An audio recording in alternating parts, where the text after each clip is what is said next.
ओ दिल के अंदर छाप लगी इस चंद्रमा से तेरे की, दिल के अंदर छाप लगी इस चंद्रमा से तेरे की। इच्छा पूरी कर जाइए तू साधु जी मन मेरे की, दिल के अंदर छाप लगी इस चंद्रमा से तेरे की, दिल के अंदर छाप लगी इस चंद्रमा से तेरे की।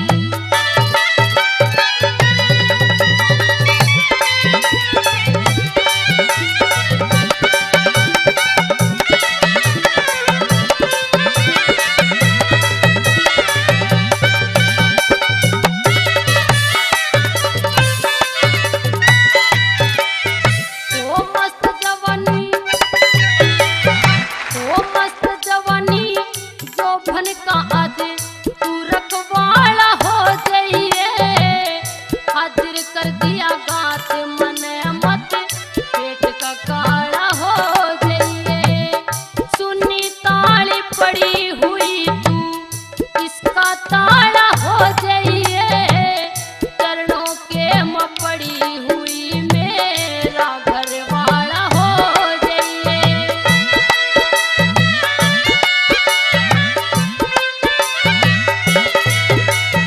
ओ नागिन का मन खुश होवे घर, नागिन का मन खुश होवे जब बाजे बिन सपेरे की, दिल के अंदर छाप लगी इस चंद्रमा से तेरे की, दिल के अंदर छाप लगी इस चंद्रमा से तेरे की।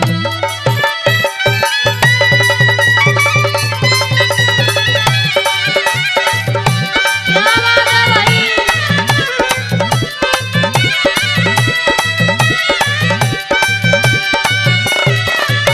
बहुत छोरे ढोलक है। हाय लेट रंगीली, ओ लेट रंगीली से जो पे मैं सो सोटल बजाऊंगी।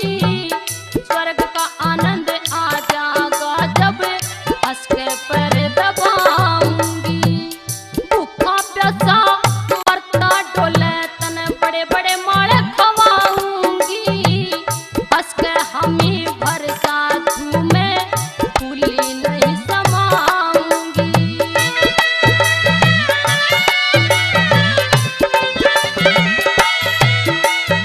ओ मजा चांदनी का न्यारा रे, मजा चांदनी का न्यारा क्यों देखे बाट अंधेरे की, दिल के अंदर छाप लगी इस चंद्रमा से तेरे की, दिल के अंदर छाप लगी इस चंद्रमा से तेरे की।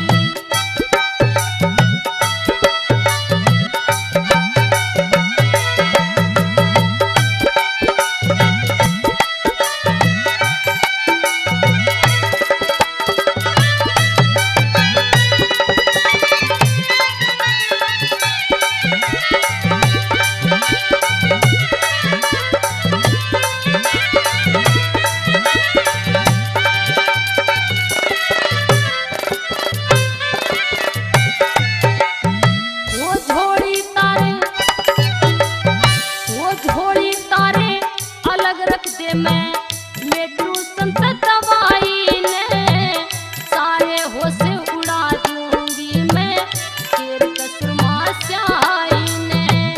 जीवन का आनंद ले ले तू छोड़ दिए भगताई ने, बड़े भगत पाया कर